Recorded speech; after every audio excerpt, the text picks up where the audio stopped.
మీరు ఒకసారి అత్తయ్యకి ఫోన్ చేసి ఆవిడ అనుమతి తీసుకుంటే నేను సంతకం పెడతాను. చూడు రాధిక, నువ్వు డాక్టర్ అవ్వడం అనేది గొప్ప విషయం. మంచి పనికి అమ్మ ఎప్పుడూ అడ్డు చెప్పదు. అమ్మ ఏం అడిగినా నా దగ్గర సమాధానం ఉంది. ఓకే, తనని కన్విన్స్ చేస్తానన్న నమ్మకము నాకుంది. ఎలాంటి ఆలోచనలు పెట్టుకోకుండా సంతకం పెట్టు. కమాన్, సంతకం పెట్టు. సంతకం పెట్టమ్మా రాధిక. ఇది మంచి విషయమే కదా, ఎందుకు ఆలోచిస్తున్నారు?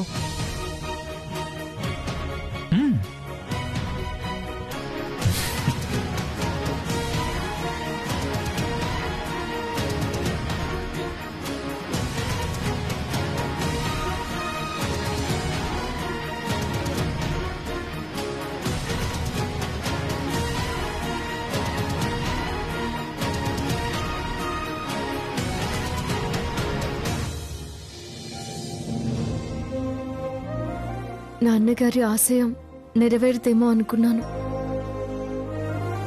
మీ వల్ల అది సాధ్యపడుతున్నందుకు నాకు చాలా చాలా సంతోషంగా ఉంది.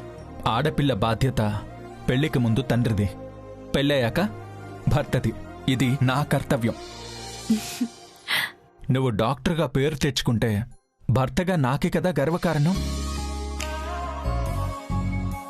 అయినా కైలాష్ భార్య రాధిక అని జనం చెప్పుకునే కన్నా ది గ్రేట్ డాక్టర్ రాధిక భర్త కైలాష్ అని పిలిపించుకోవడమే నాకిష్టం.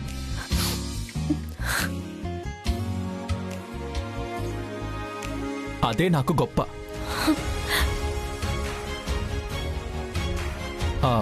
ఇప్పుడే వెళ్ళి నీ చదువు సంగతి అమ్మకి చెప్పి నీలాగే అమ్మని సర్ప్రైజ్ చేద్దాం.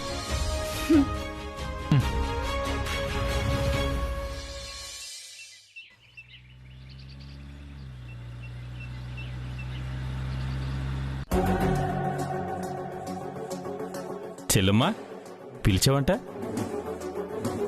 అవునన్నయ్య, ఖర్చులకి డబ్బులు అడిగావు కదా.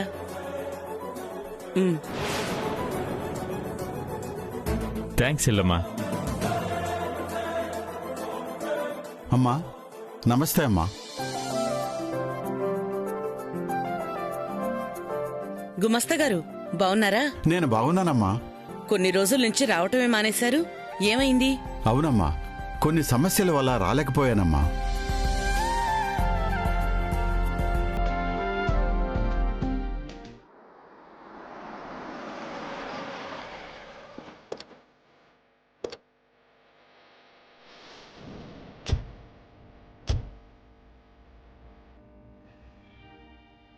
ఏమండి, ఇప్పుడైనా నా కాలేజ్ విషయం అత్తయ్య గారికి చెప్పండి. టెన్షన్ పడకు రాధిక, నేను నా ఇష్ట ప్రకారం నిన్ను చదివించాలి అనుకున్నాను. ఇప్పుడు అమ్మకు చెప్తాను, సరేనా? అందుకు అమ్మ కూడా అభ్యంతరం చెప్పదు, సరేనా? పద వెళ్దాం. అమ్మా, వీళ్ళిద్దరిని గుర్తుపట్టారా? ఎలా మర్చిపోతాను గుమస్తా గారు, సంవత్సరం క్రితం నేనే కదా దగ్గరుండి వీళ్ళ పెళ్లి చేసింది. ఇప్పుడు ఆ పెళ్లి పెటాకులయ్యేదాకా వచ్చిందమ్మా. అంతగా ఏం జరిగింది? ఈ అమ్మాయి చదువే వీళ్ల కాపురానికి చెడు తెచ్చిందమ్మా. చదువు ధ్యాసలో పడి తన భర్తని, ఇంటి బాధ్యతల్ని నిర్లక్ష్యం చేసిందమ్మా.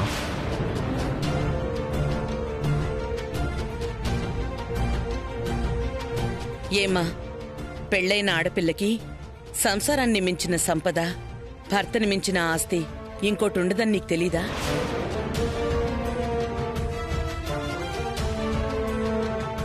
చదువు ధ్యాసలో పడి నీ కాపురాన్ని అశ్రద్ధ చేయటం ఏం పద్ధతమ్మా? అది నా తప్పు కాదండి, చదివించిన వీళ్ల తప్పు.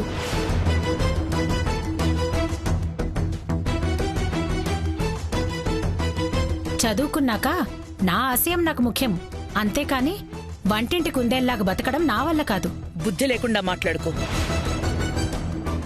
నీ భర్త నువ్వు చూసుకోకుండా, అత్తింటి బాధ్యతలు నెరవేర్చకుండా చదువుకుని ఏం సాధిద్దామని, ఏం ఉద్ధరిద్దామని?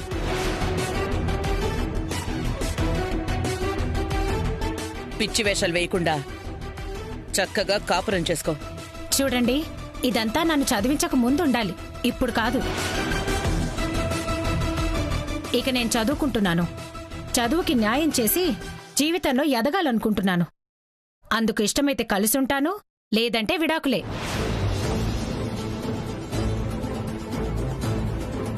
పెద్దవాళ్లతో ఇలాగైనా మాట్లాడేది? అమ్మగారు చెప్పేది కొంచెం విను. ఎవరు చెప్పినా వినే ప్రసక్తే లేదు. నా నిర్ణయమే ఫైనల్. కలిసుండాలా విడిపోవాలా మీరే ఆలోచించుకోండి. లత లత ఆగు.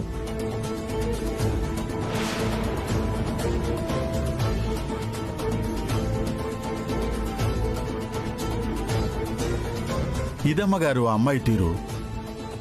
ఆవేశమే తప్ప జీవితం మీద అవగాహనే లేదు. నేను ఎంత చెప్పినా వినటం లేదు. అసలు మీరైనా ముందుగా ఆలోచించాలి కదా గుమాస్తా గారు. పెద్దవాళ్ళయి ఉండి పెళ్ళైన ఆడపిల్లని కాలేజీకి పంపడం ఏంటండి?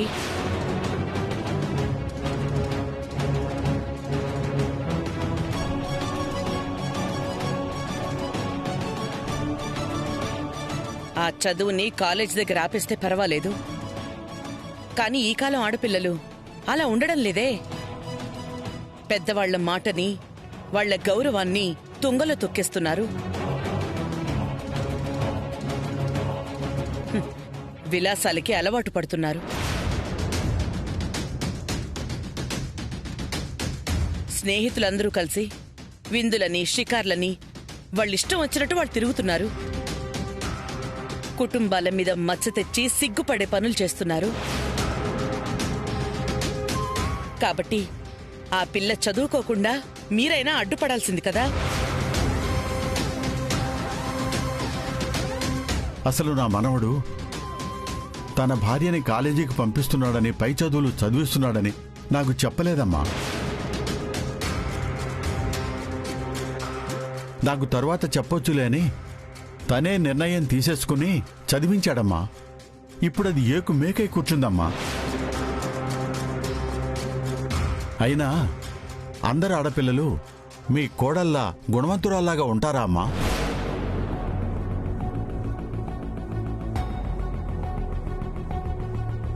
మీరు అదృష్టవంతురాలు కాబట్టే భర్త అత్తమాట జవదాటనే ఆడపిల్ల మీ కోడలుగా వచ్చిందమ్మా. నా కర్మ ఇలా ఏడ్చిందమ్మా. వస్తానమ్మా.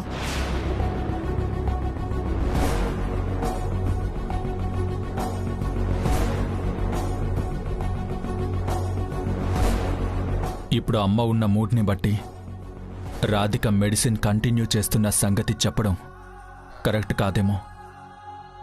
తర్వాత అవకాశం చూసుకుని చెప్పి కన్విన్స్ చేయడం మంచిదే.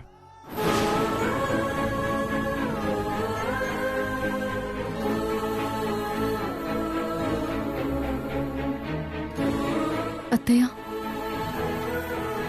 అమ్మ రాధిక, మీరిద్దరూ ఎక్కడికెళ్ళొస్తున్నారు? అత్తయ్య అది ఎక్కడికెళ్ళొస్తున్నారంటే చెప్పరేంటి నాన్నా? అది అమ్మా, ఇద్దరం సరదాగా షాపింగ్కి వెళ్ళొస్తున్నాం అమ్మా.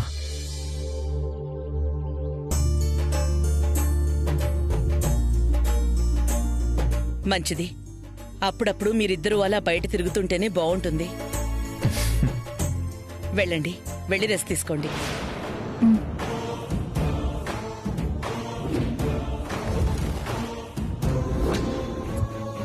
రాధిక వదినకేదో చెప్పాలనుకుంటే కైలాష్ అడ్డుపడ్డాడు. ఏమై ఉంటుంది?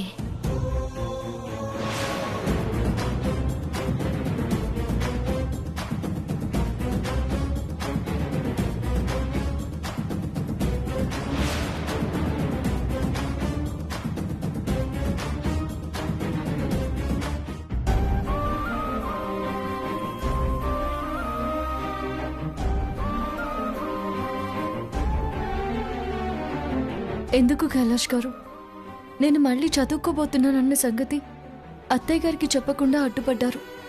కనీసం మీరైనా చెప్పాల్సింది కదా.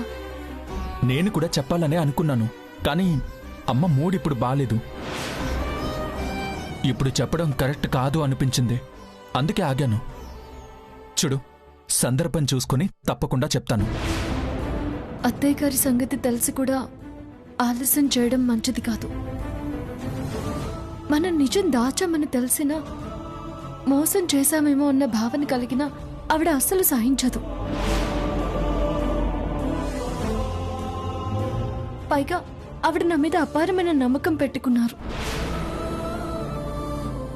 చదువు కోసం నేను ఆ నమ్మకాన్ని పోగొట్టుకోలేను. టెన్షన్ పడుకో రాధిక. నువ్వు మెడిసిన్ కంటిన్యూ చేస్తున్నావని అమ్మకు నేను చెప్పి ఒప్పిస్తాను. నీ మీద ఎలాంటి చెడు అభిప్రాయం కలగకుండా నేను చూసుకుంటాను. అది మీరు మాటల్లో చెప్పినంత తేలిక కాదండి. రేపటి నుంచి ఎగ్జామ్స్ ఉన్నాయి. ప్రతిరోజు తప్పకుండా కాలేజ్కి వెళ్ళి ఎగ్జామ్స్ రాసి తీరాలి. పక్కింటికి వెళ్ళినా కూడా అత్తయ్య గారి అనుమతితో వెళ్ళడం ఆనవాయితీగా మారిన నాకు అంతంతసేపు చెప్పకుండా రోజు మా కాలేజ్కి ఎలా వెళ్ళి రావాలి? ఎక్కడికి వెళ్ళావో అని అడిగితే నేనేమని సమాధానం చెప్పను? చూడు, నీ భయంలో అర్థం ఉంది, నేను కాదండం లేదు. కానీ ఇప్పటికిప్పుడు అమ్మకి నీ చదువు గురించి చెప్పడం అంత మంచిది కాదు. కొంచెం ఓపిక పట్టు.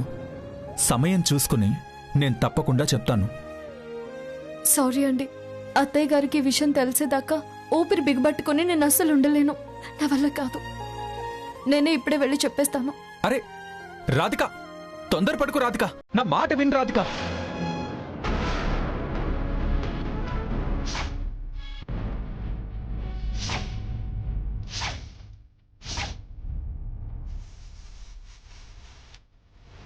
మీ ఇద్దరికి కాఫీ తెచ్చాను, లోపల పెడతాను, త్వరగా తాగేయండమ్మా.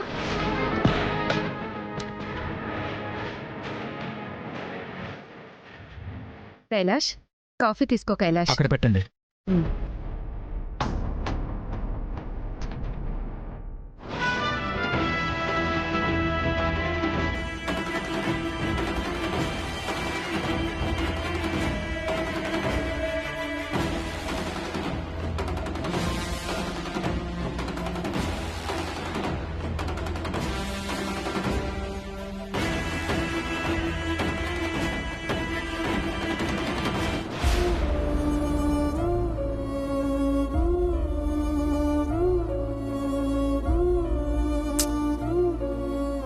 ప్లీజ్ రాధిక, నేను చెప్పేది విను.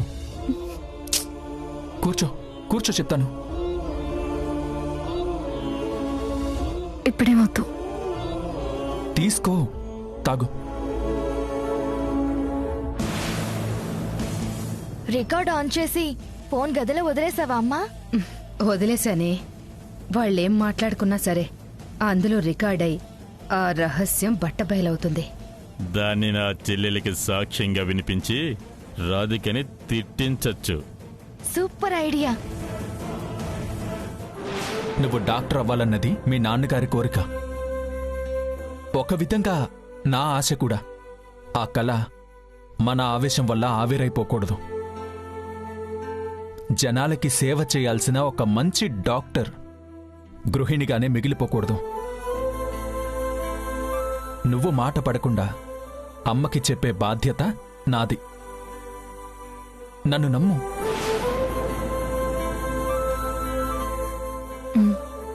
చూడు, రేపటి నుంచి నీకు ఎగ్జామ్స్. మనసులో ఉన్న ఆలోచనలన్నీ పక్కన పెట్టి ఆ ఎగ్జామ్స్ మీద కాన్సంట్రేట్ చేయి. ఓకే? సూపర్. నేను వెళ్ళి ఫ్రెష్ అయ్యి వస్తాను. సరే.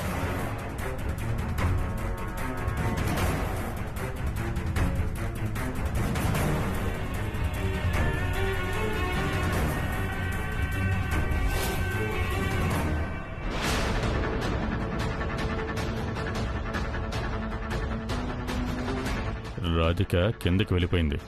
త్వరగా వెళ్ళి మొబైల్ తెచ్చేయి.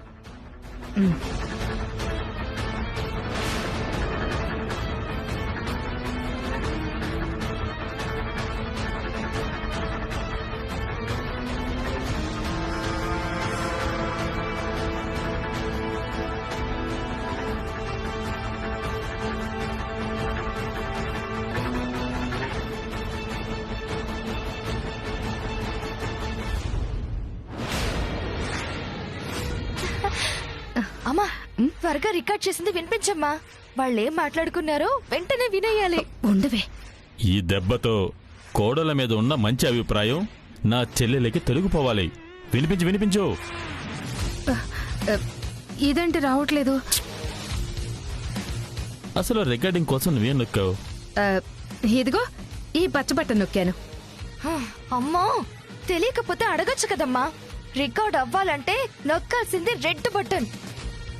నేను వెళ్తానంటే వినకుండా ఎగేసుకుంటూ వెళ్ళాం. కొంప ముంచా. ఎర్ర బటనా? పచ్చ బటన్ నొక్కా.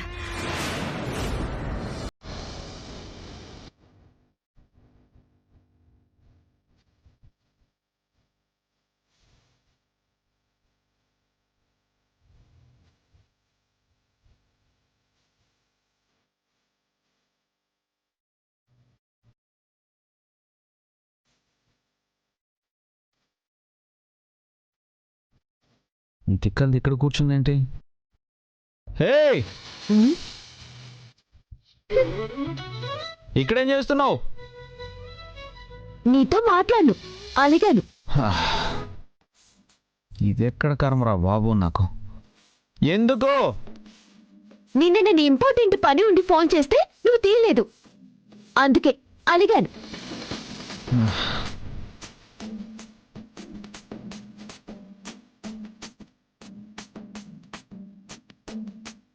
హలో, ఇప్పుడు చెప్పు, ఏమైంది చెప్పు. అరే, అలగడం ఎందుకు? ఇక్కడికి రావడం ఎందుకు? ఇక్కడికి వచ్చాక సైలెంట్గా ఉండడం ఎందుకు?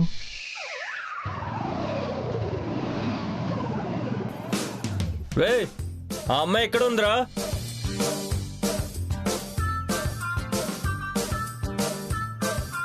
హలో బాస్, మీరు ఆగండి. వీళ్ళెవరు? వీళ్ళని నువ్వు కొట్టాలి. కొట్టాలా? ఎందుకు? వీళ్ళు నన్ను టీజ్ చేశారు. ఎప్పుడు? నిన్న టీజ్ చేశారు. నిన్న టీజ్ చేస్తే ఇవాళ కొట్టడం ఏంటి? అప్పుడు నీకు ఫోన్ చేస్తే నువ్వు తీయలేదు కదా, అందుకే ఇప్పుడు కొట్టు. బాస్, మీరు ఈ అమ్మాయిని టీజ్ చేశారా? చేశాం బాస్, కానీ ఆ అమ్మాయి ఏం చేసిందో ఒక్కసారి విని అప్పుడు మీరే న్యాయం చెప్పుర్రి. ఏం చేసింది?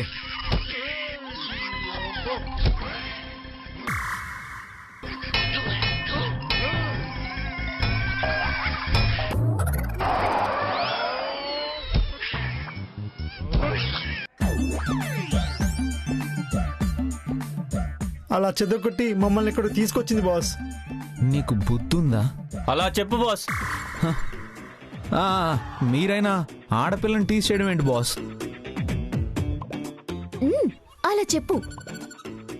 అయినా వాళ్ళకి మాటలతో అనవసరం, వాళ్ళని కొట్టాలి. వెళ్ళి కొట్టు. ఏం రైలు అల్లి? ఒకసారి వాళ్ళతో మాట్లాడి వాళ్ళు నీకు సారీ చెప్పేలా చేస్తాను. వినకపోతే అప్పుడు కొడతాను, సరేనా? సరే, వెళ్ళి మాట్లాడు. కర్మ కర్మ.